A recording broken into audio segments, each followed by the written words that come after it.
and welcome to Living Title IX with Betsy. That's me. This week, we are going to spend a little bit more time talking about making those connections with your incoming students, whether those are first year students or transfer students. And really, we're going to focus on that higher ed space. But K-12s, this is still important for you to learn what your students are going to be experiencing when they make that transition to college or their next higher ed institution, if that's the choice that they make. So a couple of things. We met at ICS with our leadership council this week. We have a K-12 leadership council and a higher ed leadership council, and we are so grateful for the amazing institutions and districts that participate with us. And that's kind of something that rotates annually or every couple of years. And this is really the first year that we've started with higher ed group. So they're absolutely amazing, and they provided some really good feedback when I met with them yesterday being the day before I'm recording this, not necessarily the day before that you're going to get to see it, but that's okay. I want you to know kind of what came out of that and some big takeaways that I received from that team. So a couple of really important points. First, you got to use your orientation time to connect. So whether you're getting a whole lot of orientation time, and by a lot, I mean more than 30 minutes, or you're getting 10 to 15 with those incoming students, use the time that you have wisely. And let's be really grateful for any time that you are getting, because you know what, as long as you're getting out there, you're making a difference. So let's just be grateful. So connect, make the connection, figure out a way to connect with them. Don't be stuffy. They don't love that. So make sure that you are able to bring your best when you are on that stage in front of them.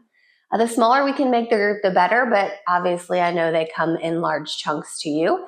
So one of the pieces that I would just want you to think through is, how can you really connect in the short time that you have? How can you make it impactful? And I think one of the ways that is a great opportunity is using live polling.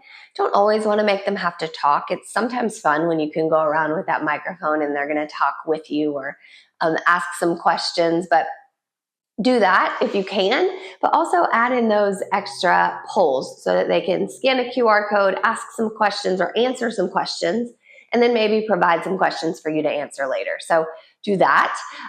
Next, another great option is to get on a panel. And one thing that we talked about with our group yesterday is who might be on that panel and what might that panel be called. So sometimes you get the opportunity to collaborate with others on campus on a panel for the students to ask questions and for you to give them information. Sometimes it's a safety panel, sometimes it's a wellness panel. I love to focus more on the wellness side when we're talking about Title IX. So let's try, if possible, to bring in wellness, whether it's safety and wellness or just wellness. As soon as we start calling it safety, look, it is a safety issue, but people kind of put up that guard. So we want to do the best we can to prevent that.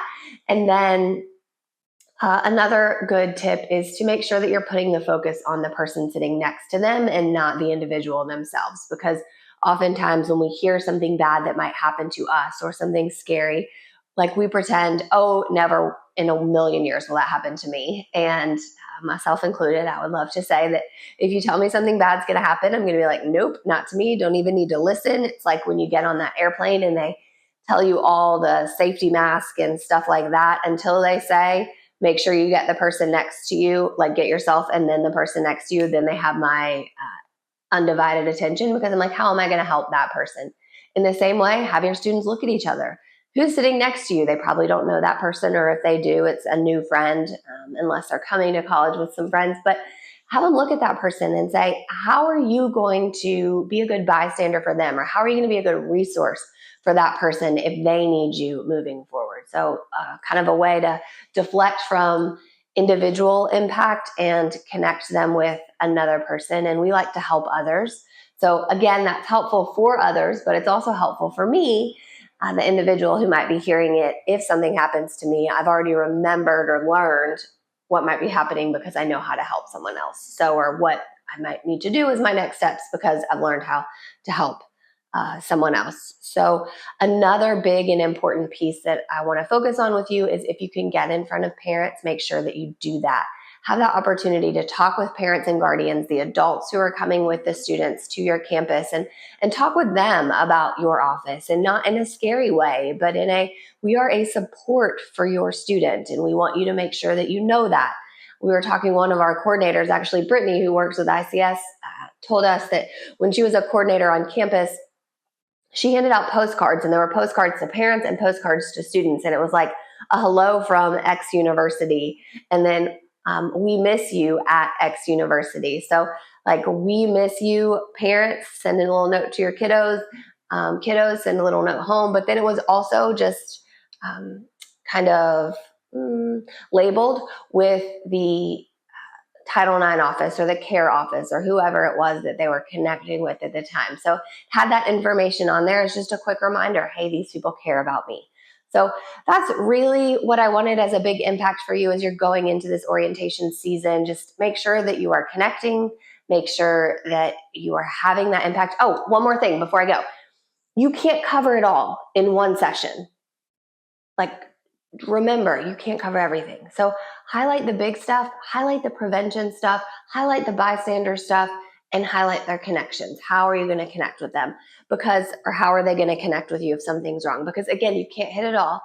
Prevention is a year-long, 4-year-long process.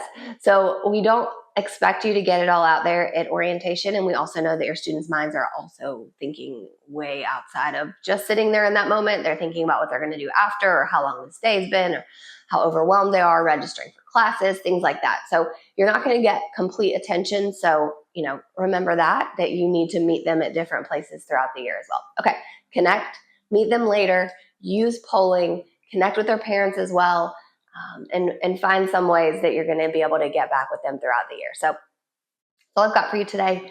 You're awesome. I hope you have a really great summer. We'll still be with you here at Living Title IX, but I know many of you are pushing into that summer vacation. So I can't wait to go on mine, and I hope that you all enjoy yours. So remember to laugh at yourself. Remember to support each other and celebrate those small victories. I don't even have a mug. I don't know where my mug is. That is tragic, but we're going to pretend like I'm holding up a mug right now. And make sure that you are commenting mugshot on our platforms, any of them. We will get you a mug, like our amazing mug club member that we are showing today. And we love to support you, and we love to show your love for ICS. So can't wait to catch you next week. Have a good one.